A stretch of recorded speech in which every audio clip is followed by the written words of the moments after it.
Well, it is a beautiful morning to have a great chat about numbers. And so I wanted to welcome to the podcast Jen from Simply Smarter Numbers.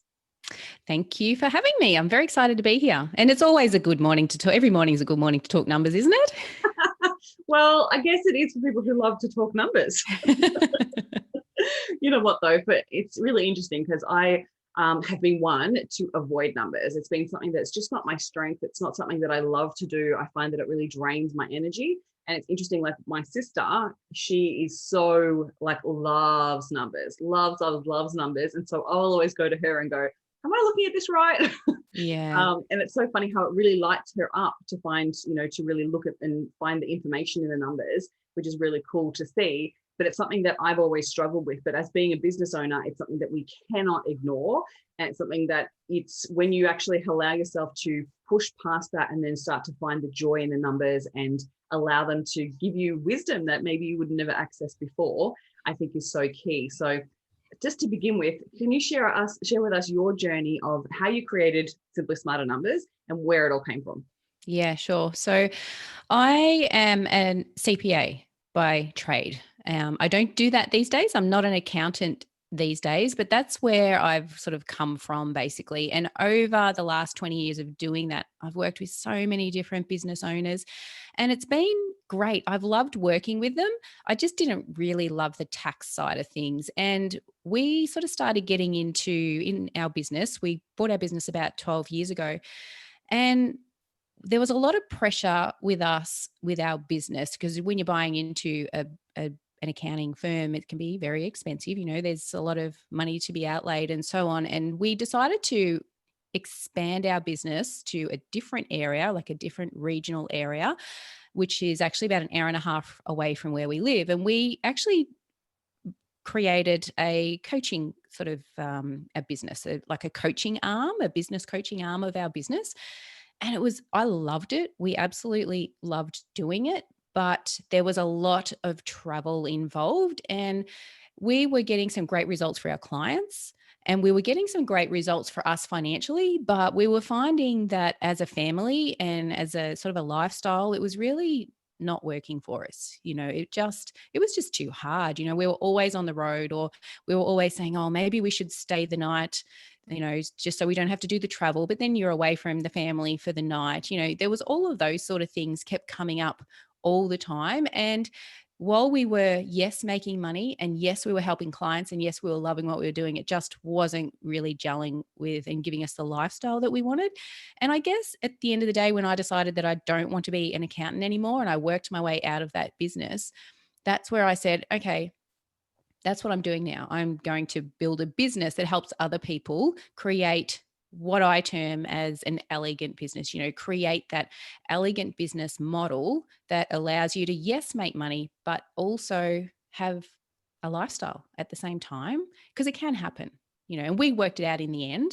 And it's all of those sort of tools and things that we use to sort of turn that around and create our own different lifestyle business that I now teach other people to do. Beautiful. And it's such an interesting topic when it comes to creating a business for your lifestyle rather than, creating the business to make money. I think it's a different element around that it is possible, but I think we can get caught up in the business journey and end up wanting to overserve or over deliver and then forgetting that the lifestyle was what you got into it for in the first place. Yeah. And I actually think what also happens too, so you talk a lot about money mindset and I don't really touch on that myself so much. I really stick to my own lane. But when you're talking about building a business from the perspective of, I want to build a better lifestyle, as opposed to I want to build a big money making, profitable beast of a business. Yeah, we all want that. But when you're looking at it as a business owner from that perspective of lifestyle, I think some of the money mindset issues are just probably easier for people to handle or get their heads around. I'm not sure, but I feel like it helps when you do change the way you're looking at the growth of your business.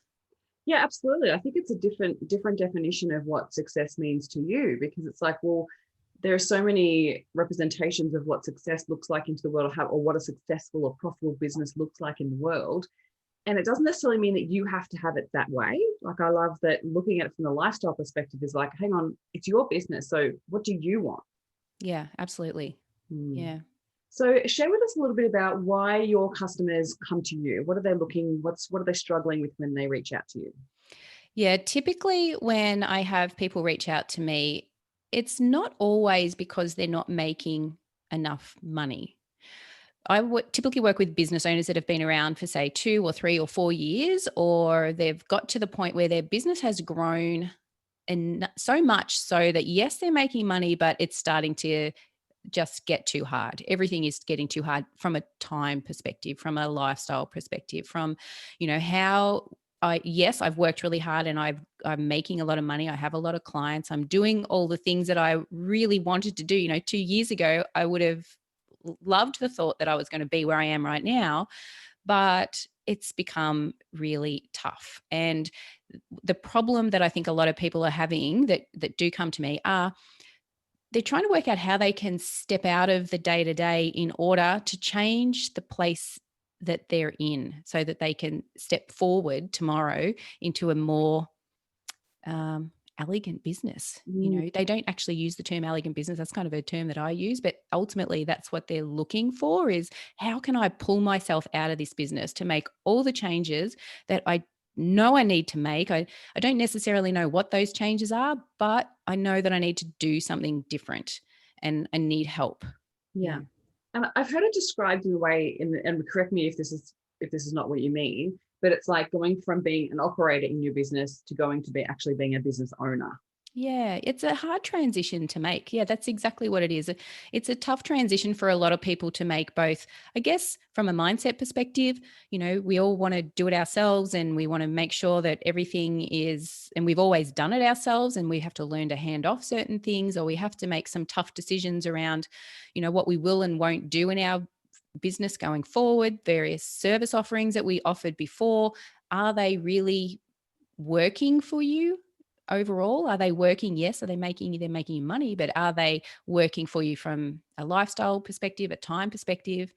There's so many different elements of your business that you can look at and really start to, pull apart and find out what it is that you can do to take that step and become the business owner. It's so key. And it is that point, right? It's like, you're so right. It's like that 2, 3, 4 year mark that you start to realize, hang on a minute, I can't do all this on my own, and trading time for money is just not working for me anymore. Yeah, exactly. So you alluded to it a little bit so far. Can you start to share with us a little bit more about what you mean about an elegant business model?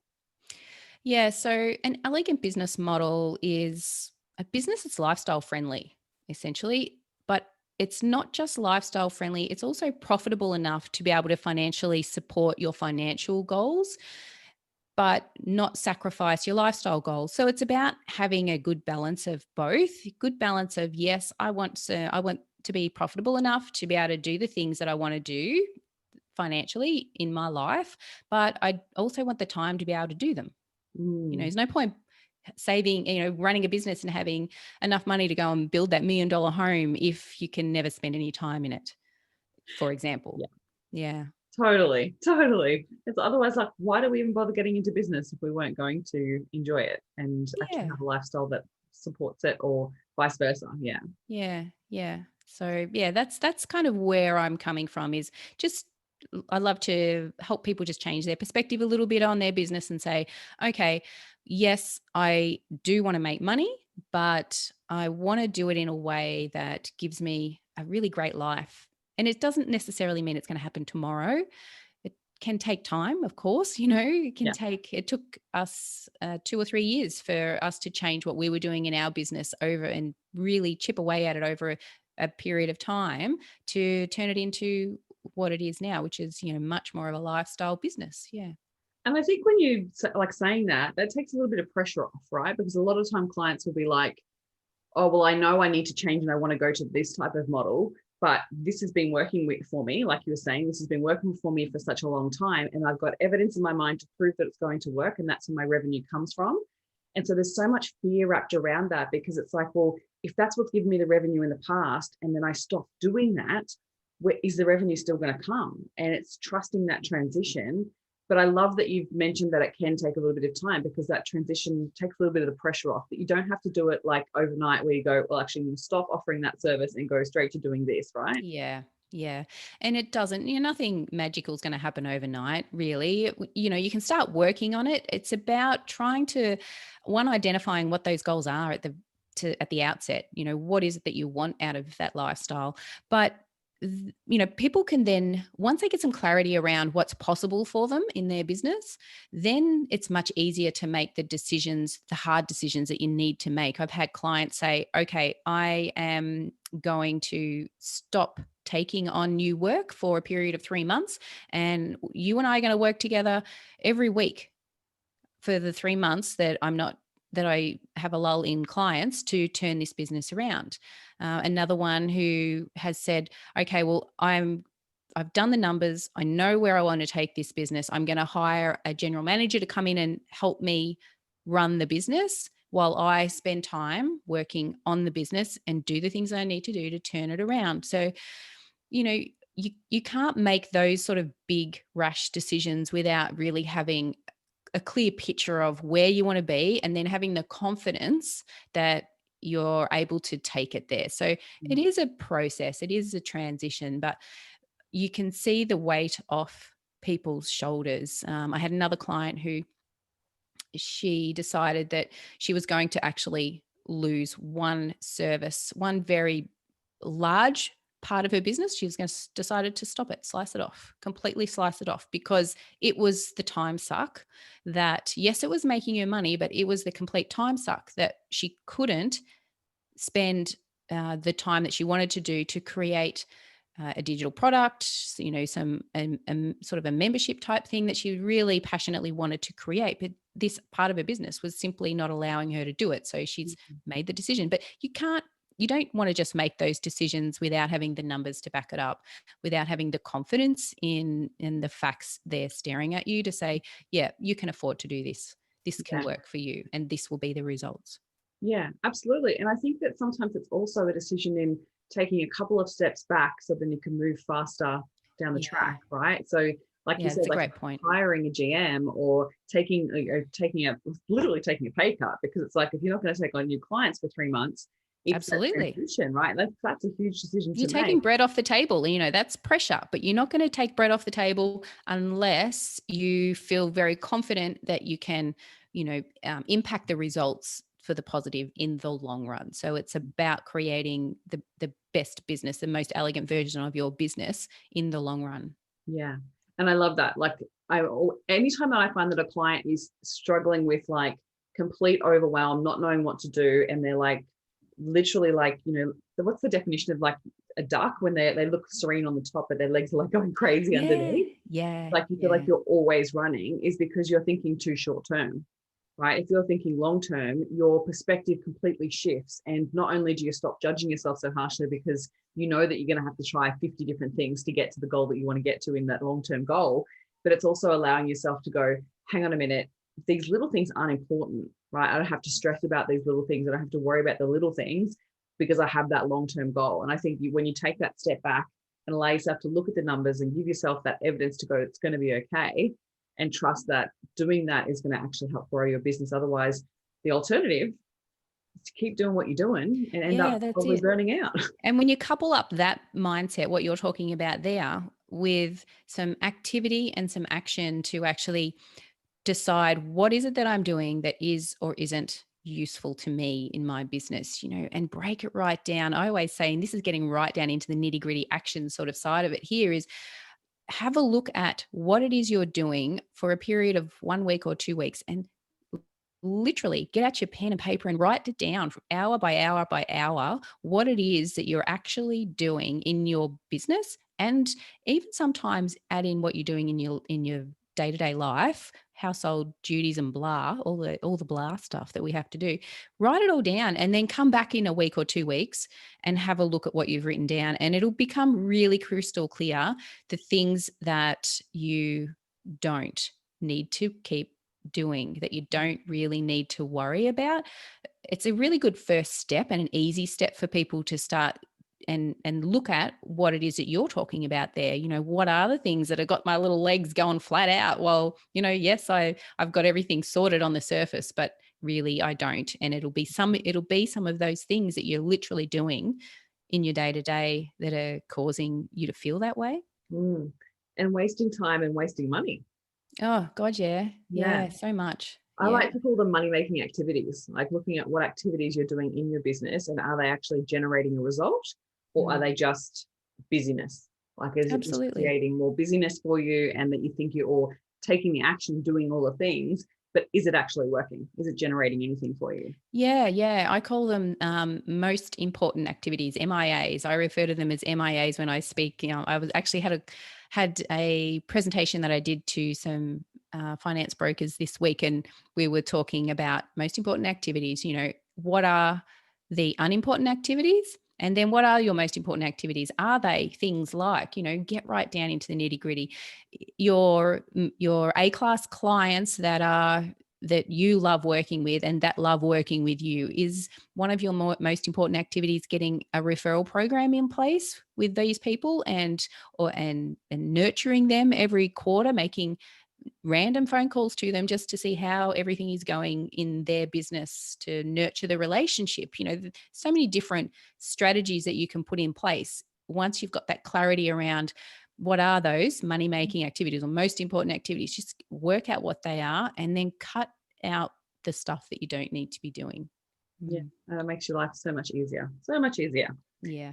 All right, so let's talk a little bit more about creating more of a profitable business. So I love it how you like to explain the 3 steps to creating profitable revenue growth.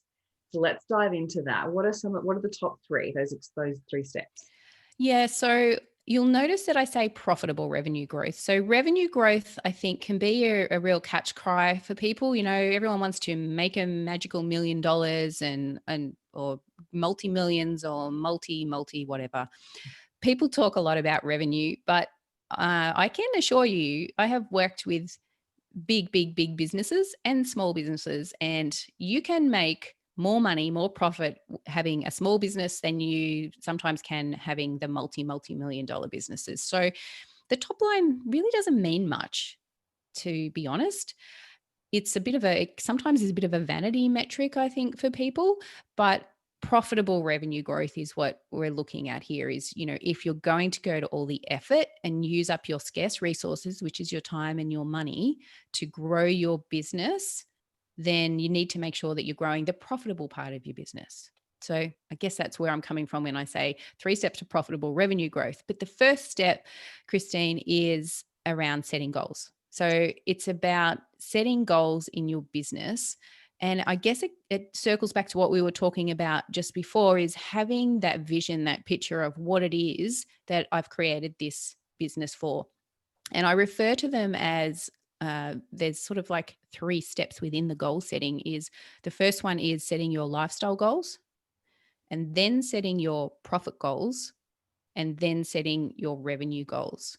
So where we typically will jump to setting a revenue goal, and then as our business grows, we might next year say we'll get last year's revenue plus 15%, or last year's revenue plus 25%, or whatever. We come up with these random numbers, but without really thinking about the profit that it makes, that we need to make in order to then support those lifestyle goals. So it's kind of like reverse engineering it, I suppose, and looking at your lifestyle goals. So, and then breaking your lifestyle goals down into, let's just assume that everybody out there in business wants some level of financial freedom. Now, financial freedom will mean different things to different people. And whatever it looks like for you, I love it for people. They get some real clarity when they can break it apart and clarify their lifestyle goals, which is their financial freedom is the overall goal. But then let's break it down one little step further and look at what are your lifestyle financial goals and what are your lifestyle freedom goals. So splitting that financial freedom into 2 and looking at financial lifestyle goals and financial freedom goals, if that makes sense. Okay. Yeah. And I love that, because I find that a lot of clients on the surface level, they say that they want to hit a revenue goal or they have a money goal in mind for their business, yet money actually doesn't drive them. Yeah. And yet, so when you connect it to the lifestyle and you connect it to what money is going to give you, it's a whole other element of motivation, because you're just Absolutely. like, it actually means something now. It's not just a number. It's not just a figure in a bank. It's actually hang on a minute, this is our family holiday where we get to go to Disneyland, or Yeah. this is the opportunity to have the wedding of our dreams, or this is like every element. When you connect it to something, connected in your lifestyle, it's going to be so much more motivating. And if you actually if you actually have a representation of that, and I love, like, a lot of people talk about vision boards, but visually having something, if you're very visually activated, making sure they have something visual around that money goal is also a really extra motivator. Yeah, absolutely. And you can break it down, ask yourself the questions. So when I say lifestyle financial goals, they're probably the goals that have some level, some number attached to them. It could be you want to go on, what do your ideal family holidays look like? Are they 5-star? Are they international? Probably not at the moment, but one day they might be. We're going to plan out. I actually, as an example, many, many years ago, when my kids were young, I decided that I wanted to take them on a big trip when they were all old enough to appreciate it. And I have 3 kids. They're all they're in their 20s, and my youngest is 15 now. So this was maybe 10 years ago. It was actually more than that. And I decided that I wanted to take them overseas. And in order to do that, I needed to save some money. So for 10 years, I saved $20 per child per week for 10 years. I didn't know where we were going, but I just knew we were going somewhere. And when you do the sums on that, it turns out to be a really big number. and I don't like to really think about how much we spent, but we went to Italy for a month and we drove the kids around for a month, and we just toured. We hired a car and just drove around with no set agenda. We booked the first couple of nights, booked the last couple of nights, and it was an amazing trip. So that is where we're saying, okay, pick something that's going to be a driver. Because the money, if I had said, oh, I want to save $30,000, well, so what? I'm not sure what I'll do with it, but I want the $30,000, But if I know that I'm going to go and do a holiday overseas with the kids as they're getting older, it's a different feeling altogether. Yeah. Love that. So good. Yeah, Very it was good. awesome. Okay, so then number 2 is finding the right revenue stream. Let's talk revenue streams, because I love this conversation. Yeah. So revenue streams, they're an interesting one, because I think what happens in business, particularly service-based businesses, is we start out with service offerings that are making us money, and we tend to just kind of stick with them, perhaps sometimes for a little bit too long, because like we said earlier, it can be hard to let go. It can be hard to change what it is that you're used to doing. If it's making you money, well, why are you going to go and sort of mess with it, I suppose? But when you can unpack your service offerings and say, okay, what are they? They might be, maybe they're an online shop. Maybe you do website audits is one service offering. Maybe you do website design is another offering. Maybe you have one-off consultations. Maybe you have retainer packages. Pull apart your business and identify, as a maximum, I like to say 4 revenue streams, like just the top 4. Some people have 7 or 8 or 9, which is why I say have a maximum of 4, but then other people have 1, and that's perfectly okay. But I think it's about identifying the top revenue streams in your business and then asking yourself a series of questions around them. Can I make the money that I want to make with these particular revenue streams? Most people will say yes to that because they have some level of confidence that they can make the money they want to make. But then you need to ask yourself, can I achieve the lifestyle I want to achieve with these revenue streams? And this is where sort of your one-to-one stuff starts to get a bit on top of us. If you're a consultant, a coach, a creative, you've been there before and you get what I'm talking about. And then you can also ask yourself the question, what do I want to stop doing? So identify what it is that feels heavy that you just don't want to do anymore. And I think we probably will all have something that we've done in the past where we go, okay, yeah, it worked. I got some good leads. I got some great clients, but it was hard work and I didn't love doing it, so just sort of, I guess, giving you permission to say, all right, yes, I'm doing that. Yes, that's making me money. It's one of my revenue streams, but do I really want to keep doing it? And just reconsider for a moment. And then the next question to ask yourself that flows quite naturally from that is, what would I love to add to my revenue streams? What would I love to change and do differently? Or what would I love to bring into the mix? What would I love it to look like at the end of the day? And I think it would be really key there to then add, like, do a little bit of research on other revenue streams, or allow your mind to wander to really think about what else could you possibly be making money from? Because often we end up creating a little box for ourselves and we think, well, this is the only way. Yet when we allow ourselves to open ourselves up to other opportunities, money then comes in. Like, it actually, we're welcoming it in different ways. And it's, so as you were saying that, so I had it in my mind, I pictured a client and we were talking about this of like, okay, so if she is literally exchanging time for money because she has to book appointments for one-on-one, it's like, well, what's the possibility of that? You either have to raise your prices to a high increase to hit the goal that you want to achieve, and to that she didn't want to do. I was like, great, so then what's another way that we can make money? What are other opportunities for us to actually create different revenue streams that might fit in with that business goal? And at the time, she was very, in a headspace of like, well, this is all that I can do. And I was like, well, actually, if you allow yourself, your creative brain to start to take over, you'd be surprised at what you could create to help serve your clients. So often when we focus on ourselves, we think that we can't add to that. But if we focus on our clients and think, well, what do they need? And how can I offer them something different in a unique way that maybe might bring in other revenue streams? So it could be as simple as looking at other ways to do online offerings or group offerings, or it could be creating products, right? Or, it doesn't even necessarily, it can be digital products. Like, there's so many different ways to make money these days.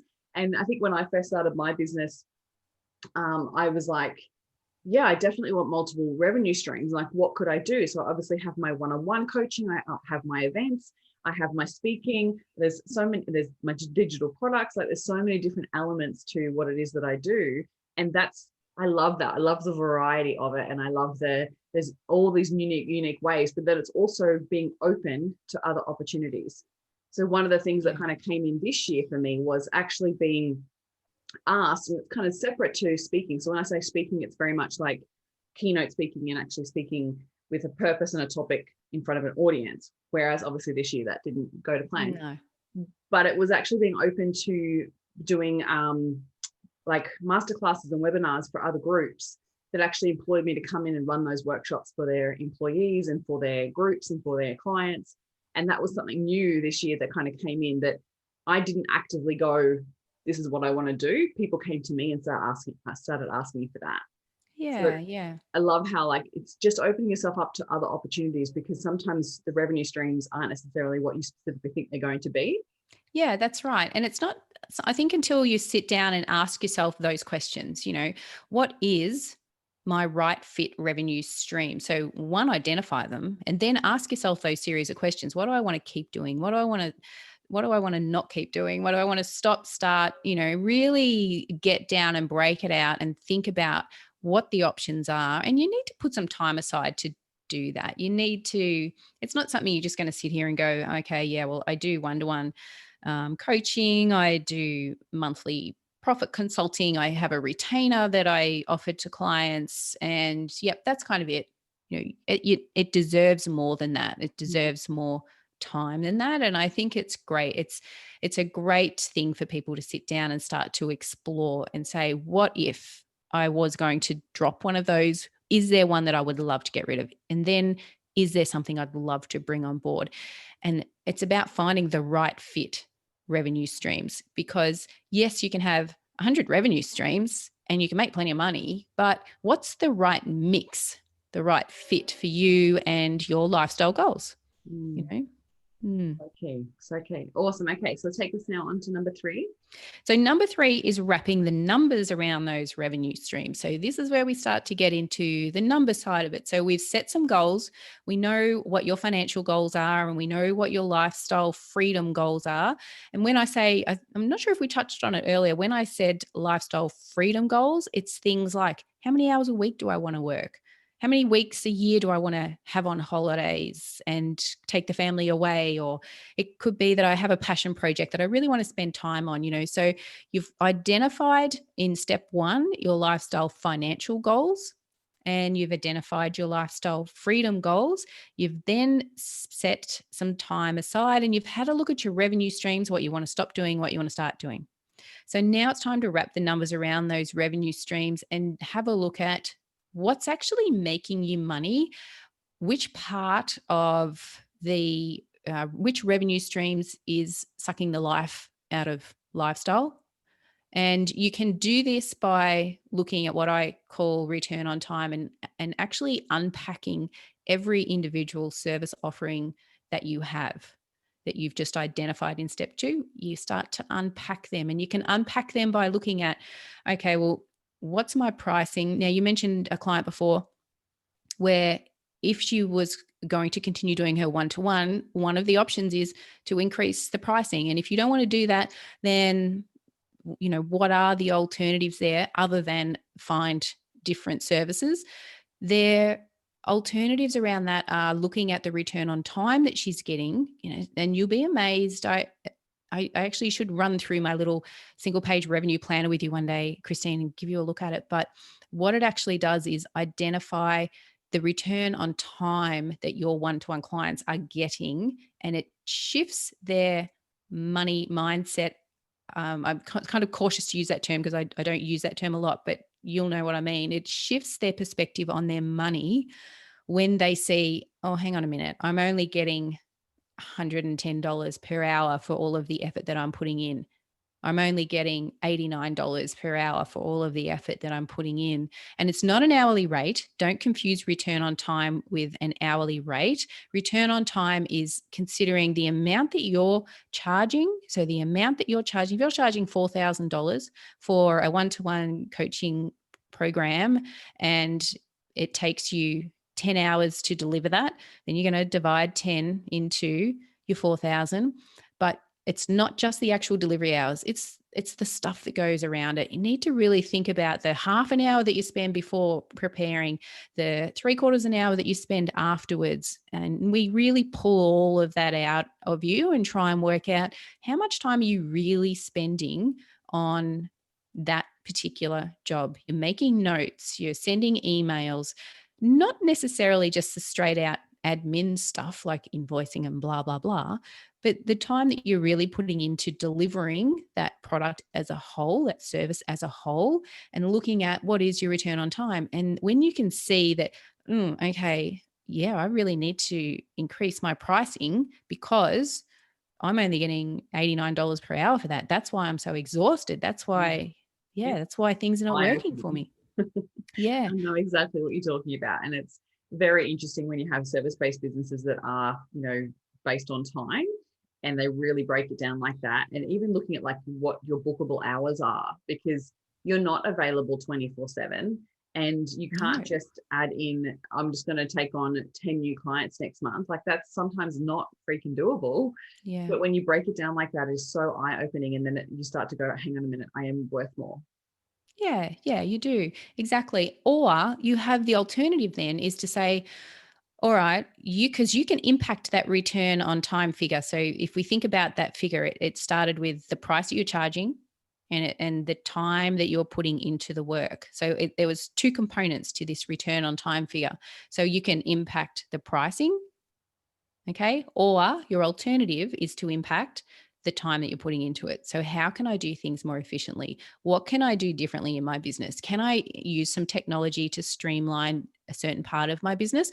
Is this section of the service offering really necessary? Is it adding value? Can I just dump it completely? Really start to pull apart your service offering and unpack it in its entirety, from start to finish. What are you offering? And what can you change to reduce the time. So if you reduce the time that you're putting in, then naturally that return on time figure might go from 110 to 160. It's a start. You're getting there. And maybe you couple it with a slight price increase, and maybe you get it to 200 or whatever. But it's about having a look at those particular numbers before you go to market, because once you've gone to market, it's hard to change the price. You can't change the price, and you can't change necessarily the service that you're offering either. It's, if you want to change up the way you are putting your service out there to market, you really want to know the numbers before you go out there and do it. Yeah, I absolutely. hope that makes sense. Yeah, it does, definitely. Amazing. So get really clear on the goals of what you want lifestyle wise, as well as your business goals. Find the right revenue streams, and then wrap your numbers around the revenue streams. Cool. That's it. Is there anything else that you think that people need to consider in regards to creating a profitable business? Look, I think at the end of the day, it's about thinking about the stuff that you really love to do. I think as a business owner, when we get started in business, we do the things that we think we need to do to make money, and we test and we change, and we test out the one-to-one. And then at some point we go, okay, I think I can, transition this to a group thing or whatever it might be. I can transition this to a digital product, but just be sure that you're doing the things that you really love doing. It feels much easier, and it's much nicer on your overall lifestyle when you're doing work that you love to be doing. Absolutely. Because the alternative is that you keep doing things you don't enjoy doing, and then you keep undercharging what you're supposed to be undercharging. And then what happens? You end up resenting the work. You end up resenting the clients. And then before you know it, you're over it, and you don't want to have your business anymore. Yeah, it's done. I'm over this. Let's move on. Yeah. What other things do you see that your business clients do in regards to their profit? What other things do you see that they like, where they might be draining their profit or losing out in profit? Yeah, draining profitability. So with a heavy focus on top line, there can be an issue with the next line down, which is your gross profit line. It's a yucky accounting word, but it's the gross profit is what you take into, it's the number that pops out after you've taken into account the labor component of your service delivery. So do you pay yourself a wage? Does any of us pay ourselves a wage? If you don't pay yourself a wage, then you can have almost a false profit figure at the bottom. You might say your business is popping out a profit of $100,000, and that's fantastic. I'm happy I've got $100,000 profit. But if you haven't paid yourself a wage, now I'm not necessarily saying physically pay yourself a wage, because some structures can't. And this is the CPA side of me, going, okay, well, let's not get too overly technical here. But if you haven't taken into account the fact that if you were to be hit by a bus tomorrow and somebody else had to step in and do that work for you, and you were going to have to pay them a particular wage of maybe it's $100,000, and that isn't taken into account, then your profit is actually zero. So you're not making any money. So I guess it's just like increasing awareness around what your true profit is, because there's a profit on paper. There's a profit that your bookkeeping will give you one profit. Your tax accountant will give you another profit figure. But then there's almost like the real profit figure when we take into account things like that. What if we were paying ourselves an actual salary that we would have to pay an arm's length person? What does that mean, and what does that look like to my profit? That's kind of one area that people it kind of gives them a false sense of security, I think, sometimes. Yeah, when you're not taking that into account. And now let's flip it and then look at opportunities. How do you help your clients use the numbers to find opportunities in their business? Definitely and it's not fun. It's not exciting, but it's around efficiencies. That is where the biggest and the best kind of opportunities come from, is being aware of the impact that efficiencies can have on your numbers. So like we just mentioned before, if your return on time can increase significantly if you are taking care of your efficiencies.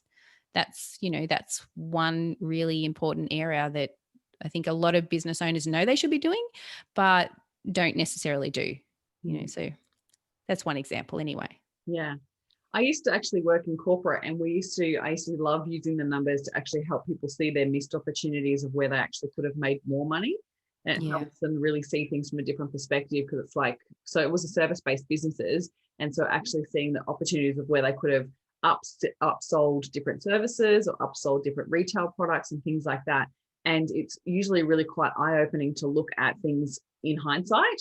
And I find that that's really worked well for my business as well. So I get to say like the 6-month mark of the year, and then towards the end of the year, and then always look back on, okay, so where were my opportunities that I missed out on, and what could I have done differently? And even coming back to what we were saying right from the beginning, and looking at those revenue streams of like what actually brought in the money, what services worked, what services didn't work, what ones do I want to drop, what do I want to add, what were my clients asking for, and where were my clients coming from? Like all those types of numbers, I think too, people can kind of get complacent with as well. Do you agree? Yeah, definitely. And I feel like hindsight, we always say it, don't we? Hindsight is a wonderful thing. So let's use it. Let's not just sort of have it as a bit of a throwaway line. Let's actually use hindsight. And it does help people, I think, when they can look back and just say, okay, yeah, I probably could have done that differently. So from now on, I'm going to do it this way. Yeah. And there's missed opportunities in, you're getting a heap of new leads, but you're not converting them. What's your conversion rate? What's your actual conversion rate? Are you wasting money on trying to get new leads when your actual conversion rate's only like 10%? How do you get that up to 30%? What are the strategies that you're going to put in place to increase your conversion rate? Is that the one key metric that you need to be focusing on for the next month or 3 months, the next quarter in your business? Is it increasing the conversion rate? Is it increasing the number of times that people come back to you over and over again? Is that the frequency of purchase? Is that a particular metric that you can really focus on, and forget about everything else? Forget about the new leads, forget about increasing your pricing, because that messes with people's heads sometimes, and you can work on that later. But how do I get more people coming back more regularly? They already know you, like you, trust you. How do I get them coming back more regularly? So there's all sorts of different numbers in business. It don't have to be yucky accounting sounding sort of numbers, but they're really important numbers. Once you can identify which of those numbers you want to focus on, then it's much easier to just go tunnel vision. That's what I'm doing for the next quarter. I'm going to focus on increasing my conversion rate. And these are the strategies that I'm going to think about putting in place, and what's going to work best for me, or whatever it might be. Yes. Love it, love it, love it. Amazing. Yes. Is there anything else that you find is really surprising that you find that when you work with your clients and help them understand the numbers? Is there anything else that they find, or you find, that's really surprising that they find is surprising? Yeah, there actually is. I am always blown away by the fact that people don't consider things such as, say, a retention rate. What is a retention rate? You've gone to all this effort to have these clients and they've paid you money, but are you actually retaining them into the future? Are they coming back again? That people will look at things like a retention rate or a conversion rate or a frequency of purchase or things like a return on time. And it's almost as though their eyes have been opened up to a new world that they didn't know existed in their business. So there's just a lot of untapped opportunity, I think, sitting in behind a business. It's stuff that is already there, but until you can see it there in front of you and actually see your numbers in play, that you can the look on people's faces is just like, oh, wow. Okay. So that's all I have to focus on. Yeah. That's all you have to focus on. Yeah. There's so much power in it, right? Like when you actually use your numbers to give you the information, it is so powerful because it gives you so many answers. Yeah, it really does. It does. And it can be, sometimes the answers are not the ones that you want to get.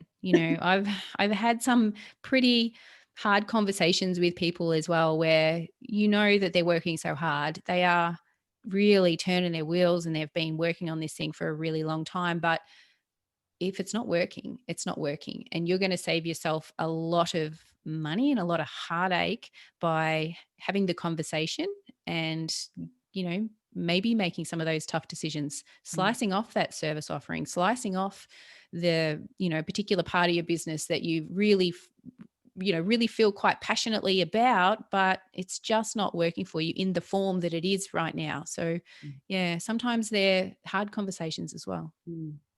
So what would be some advice that you would have for people who wanted to be able to take their business to the next level in 2021? Okay, going to the next level in 2021. Gosh, let's hope 2021 is much friendlier than 2020. I would say, as I work mainly with service businesses, so you'll hear me talk about service businesses all the time. Honestly, you can sit down and I've had people message me before and say, I'm sitting down right now and I am going through your 3 steps to profitable revenue growth. And I'm like penciling in I'm writing out my service offerings, my revenue streams, and I'm trying to calculate my return on time. And oh my God, I'm just blown away by the fact that I'm not really making what I thought I was making. You need to make sure you're charging well. If you have issues around that, then you need to see someone like Christine, deal with your money issues, because the price that you're charging may actually be perfectly fine. You might be charging a really good price, but start the year off by looking at what it is that how you're pricing, what it is that you're charging and what you're charging for. And then look at how it is that if you feel that you need to increase it, what value can you add? Value price. How can you increase the value of your service offering in order to justify the price? Even if you're only justifying it to yourself, to make sure, you actually get paid well for what it is that you're doing. So look at your pricing in depth, and that's not always my go-to place, but then the secondary go-to place will always be, for me, is the efficiency side of things. What can you do differently? What can you streamline? What can you just stop doing? Really sit down and pull that apart in your business and find out how you can do things better, get better with what you've already got before you then go and grow. Yeah, absolutely. Absolutely. Amazing, Jen. Thank you so much for sharing all this incredible wisdom with myself and with all of my listeners. And I really appreciate you spending this time with us today. That is okay. It's been great. I've enjoyed the conversation. Thanks so much for having me. Me too. It's been such a pleasure. I'll make sure that I share all the show notes and make sure that I link you up on Instagram. But if there's anywhere that you spend the most time, or if people are wanting to reach out to you, where would be the best place? You can reach out to me over on Instagram, Simply Smarter Numbers. And I also have a podcast as well, which is named Simply Smarter Numbers. So that's where you'll find me. Yeah, definitely check it out if you want to know more about the elegant business model and the profit steps, because I think she goes through that in much more detail on the podcast. So check that out for sure. Perfect. Amazing. Thank you so much. And I hope to see you all really soon. Thank you. Bye.